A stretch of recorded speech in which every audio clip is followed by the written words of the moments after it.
Hello! Hi! అందరూ బాగున్నారా? చూస్తున్నారా? మష్రూమ్స్ చాలా బాగుంటాయి. ఎలా చేసుకోవాలో చూసేద్దాం రండి. బ్రౌన్ మష్రూమ్స్ ఇవి చాలా బాగుంటాయి. ట్రై చేయండి. చూస్తున్నారు కదా, యమ్మీ.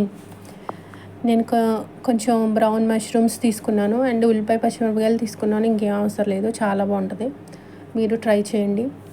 చూస్తున్నారు కదా, ఆయిల్ వేసుకున్నాను, ఉల్లిపాయ పచ్చిమిరపకాయలు వేసేసుకున్నాను, కొంచెం సాల్ట్, 1 స్పూను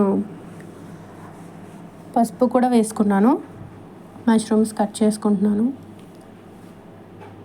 సాల్ట్, పసుపు వేసేసుకుని మూత పెట్టేసుకోండి, మగ్గుతాయి. అలా కట్ చేసుకోండి. కట్ చేసుకుంటే చాలా బాగుంటాయి టేస్ట్. చూసారు కదా, మగ్గిపోయిన ఉల్లిపాయలు.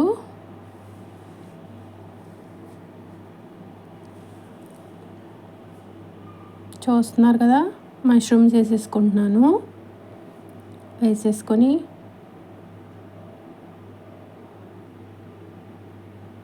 అట్లా కొంచెం కలిపేసుకొని,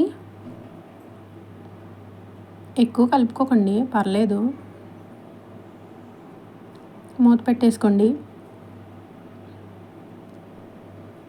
మగ్గుతాయి అన్నమాట. మగ్గిని చూసారా, అసలు వాటర్ కూడా అవసరం లేదు, వాటర్ వేయకుండానే అయిపోతుంది కర్రీ. నేను కారం వేసేసుకున్నాను 2 స్పూన్స్.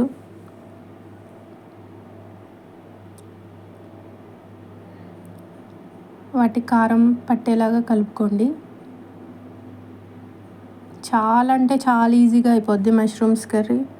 వాటరే వేయలేదు అసలు నేను. చూస్తున్నారు కదా, మూత పెట్టేసుకున్నాను. 5 మినిట్స్ ఆగిన తర్వాత చూసారా, అయిపోయింది. చూసారు కదా ఎంత బాగుందో. ట్రై చేయండి, చాలా బాగుంటుంది. చాలా చాలా బాగుంది. Thank you.